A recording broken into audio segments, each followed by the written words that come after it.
हे आहेत 3 टोमॅटोज आणि त्याचं मी आज करणार आहे टोमॅटोचं सार.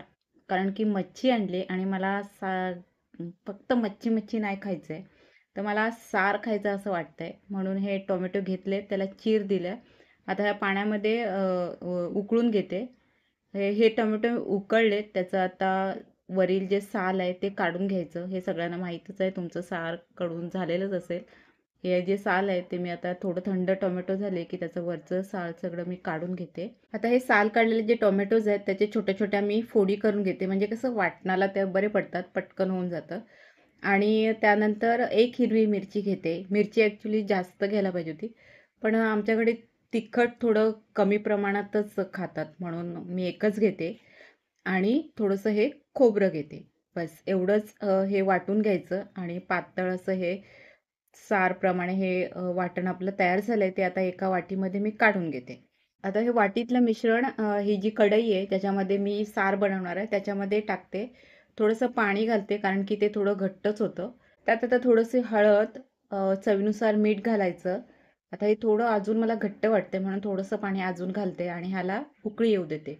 उकळल्यानंतर त्यामध्ये 1 चमचा मी गरम मसाला घातलाय आणि हे जे सार आहे ते आता शिजवून घेते. तडका विना सार कसं होणार?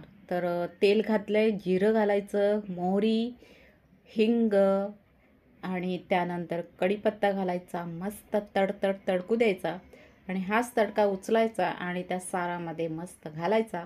तडका दिल्यानंतर आपलं सार शिजलेलं आहे. गॅस आता बंद करायचं.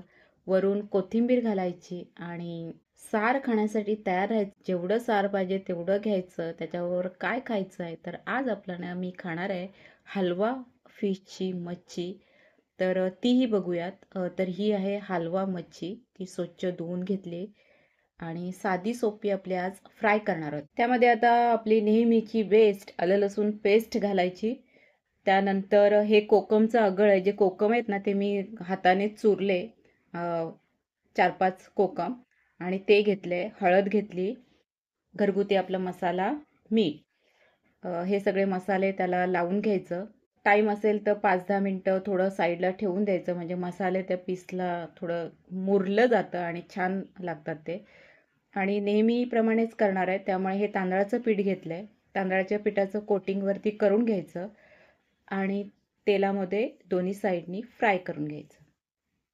बऱ्याच लोकांचं ना जेव्हा मच्छी खायचे दिवस असतात ना, जसे काही बुधवार, शुक्रवार, रविवार, त्या दिवशी सगळ्या ज्या रेसिपीज असतात जसं की रस्सा, फ्राय, अजून भरपूर असे ते बनवतात आणि फक्त त्या दिवशी मच्छीच खातात.